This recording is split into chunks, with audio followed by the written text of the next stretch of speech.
On va faire le changement, Clémence. Maintenant, on va te demander d'abord l'état de ton infirmerie. Bon, si on regarde sur le tableau, là, si on bougeons, pas en fin de semaine, lui on sait pour combien de temps, lui on sait pour combien de temps, Cavalin Samolac c'est une longue période de temps, Jonca c'est pas en fin de semaine, puis on va y aller, mais c'est pas en fin de semaine, Forti on sait que c'est longtemps, lui on sait que c'est longtemps, lui on sait encore c'est pas d'épaule, ok on a Chromio, eux c'est juste question de... Sur une jambe, sur une jambe, sur une jambe. Donc. Premier, le François Cornet, OK. Ouais, fait que ce qu'on a fait, ils sont pas allés sur la glace ce matin. Mais ils peuvent jouer. Mais ils peuvent jouer, d'accord. Mais Néron. Lui, il ne joue pas. C'est quoi son problème? 4, 5, 6, 7. C'est à l'épaule. Veilleux. Il va voir le. Ou l'orthopédiste après-midi. C'est une fracture? Je ne sais pas exactement. On va attendre. C'est là, je ne sais pas. Non, mais là, si on comprend bien, là, dehors, là, pour le moment, c'est Goujon, Cavana, Samoloc, Jonca, Fortier, Veilleux et Néron. Ça ne joue pas en fin de semaine. Non, ça ne joue pas. Donc, il y a des rappels. Oui, c'est ça. Le gérant va s'occuper de ça. On a parlé tantôt, là, c'est cet après-midi. Il va y avoir des rappels de Rivière-du-Loup. OK. Ça vous amène quoi comme préparation pour Victoriaville? Regardez bien, mon approche est la suivante. Quand j'ai rencontré les joueurs ce matin, je dis, regardez bien ça. On a 2 bras, 2 jambes, OK, on est en santé. Est-ce qu'on a le cancer? On l'a pas, hein?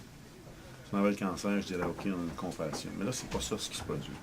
On a des blessures que l'on ne peut pas contrôler. Quand on ne peut pas contrôler les blessures, la vie n'arrête pas. D'accord? La vie continue, le jeu continue. Est-ce que non, je ne serai pas moi, je vais être encore plus tough. Parce que ceux qui sont là doivent continuer à compétitionner. Ceux qui sont là doivent continuer à se battre. Ceux qui sont là doivent compétitionner, à upgrader leur jeu, je veux dire, à continuer à l'intérieur d'une équipe. J'ai fait le parallèle avec l'an passé. L'an passé, on a eu une situation, on a eu 10, on a eu 12. Mais l'équipe a continué à fonctionner. Donc, ça, je veux dire, c'est à eux à continuer à bien jouer. Qu'est-ce que l'on peut contrôler? Notre intensité, notre système, notre façon de jouer, notre éthique de travail, tout ça, on peut contrôler ça. C'est certain, oui, le talent, je veux dire, il y a des joueurs qui ont beaucoup d'expérience, on enlève les 20 ans, les 19 ans, tu t'enlèves une win, c'est une qualité, tu t'enlèves de l'expérience, OK? Et tu t'enlèves, je veux dire, des points.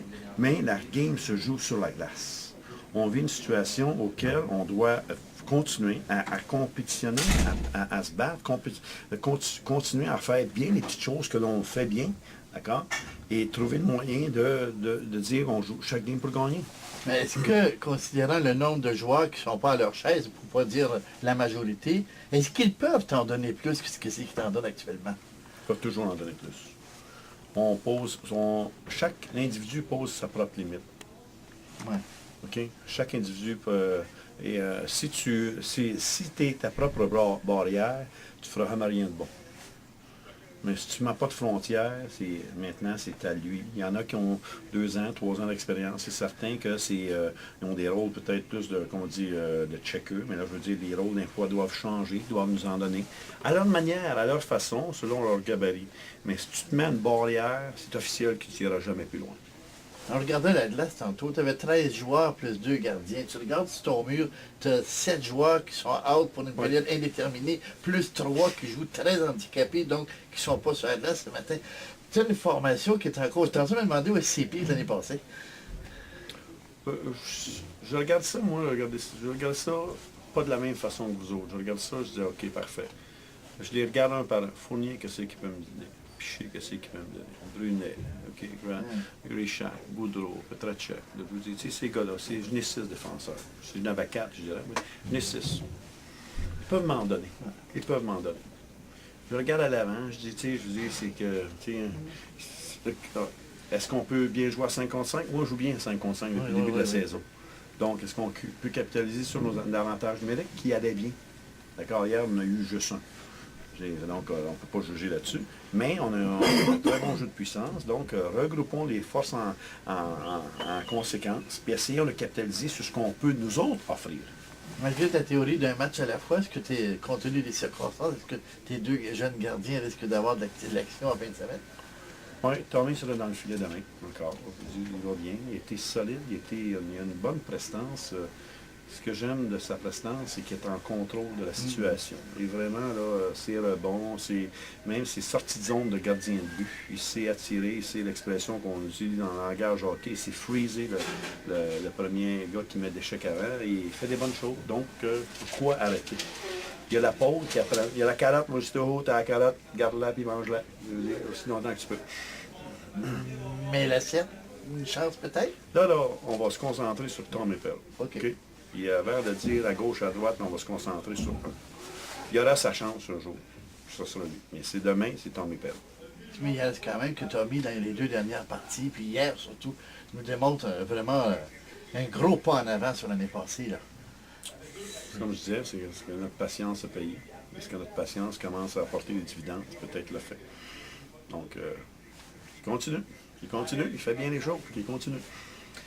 Clément, Oui. autant d'absents sur une aussi longue période, est-ce que ça peut avoir des effets sur l'équipe à long terme? Ça retarde un petit peu peut-être la mise en place de certains éléments dans ton plan de travail? Ça Il y a un change petit tout. retard à quelque part. Je vous ai dit il y a 2 jours que coacher, c'est un casse-tête, d'accord? Le casse-tête est plus difficile.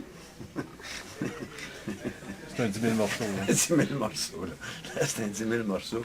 Il s'agit de la trouver, cette pièce-là.